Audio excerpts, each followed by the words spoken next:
1977, New York City was becoming the epicenter of disco. But during that June, John Lennon was embracing his role as a house husband, raising Sean at the Dakota. Meanwhile, 5,000 miles away in Hawaii, a disturbed 22-year-old by the name of Mark David Chapman was intent on killing himself. He was an oddball kid. Journalist Jim Gaines spent more than 50 hours interviewing Chapman for People magazine. He made up these friends, the little people, to have playmates. Like millions of other teenagers, Chapman had worshipped the Beatles, especially John Lennon. Following their lead, he began to experiment with drugs like marijuana, cocaine, and LSD. I was just nothing but a dopehead, and I asked Christ to come into my life. At age 16, Chapman declared himself a born-again Christian and said that he was done with drugs and the Beatles. As a camp counselor, Chapman's dislike of the Beatles intensified, and he became incensed at Lennon's perceived mockery of Christianity in 1966. He was also angered by these lyrics in Lennon's 1971 classic, Imagine. But that was not all. Those beggings for peace, Lennon publicly stated that they were, it was phony. You know, it's all that self-centered baloney.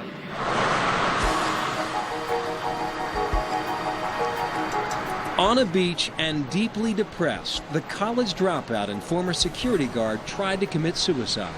He went to a beach in Waikiki and hooked up a hose to the car, and a fisherman came along and found him and stopped him.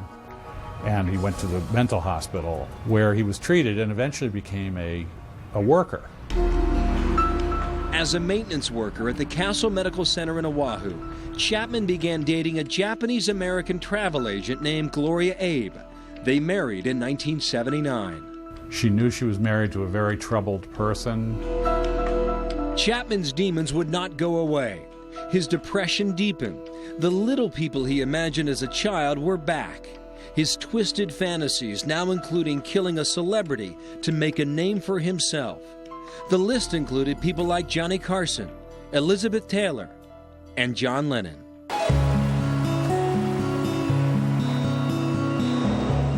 In June of 1980, John traveled to Bermuda, and he had an acoustic guitar, he had a boombox that he recorded songs, and he was going back and forth with Yoko on the phone. They were inspiring each other. And he was as prolific as he had ever been in his life. All of a sudden, though, I didn't know what came over me. Yes, I was possessed by this rock and roll devil, you know. A reinvigorated Lennon decided the time had come to get back in the game. He entered New York City's Hit Factory recording studio on August 7, 1980. There was a big veil of secrecy about the sessions. He didn't know if it was going to work. He wasn't completely sure, and that would be a big embarrassment if it was a big press to do and the record didn't come out. These exclusive, unpublished photos document Lennon's first day in a recording studio in nearly 5 years. The sessions proved to be quite productive, and Lennon worked through the fall of 1980 to put the finishing touches on what would become Double Fantasy. I'm talking to guys and gals that have been through what we went through together, the 60s group that has survived. The return of the 40-year-old superstar back to the spotlight was getting a lot of press that fall. Lennon was on an upswing.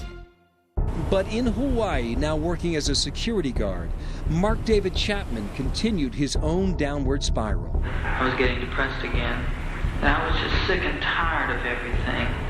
I checked out a book about John Lennon. Chapman read a book called John Lennon One Day at a Time.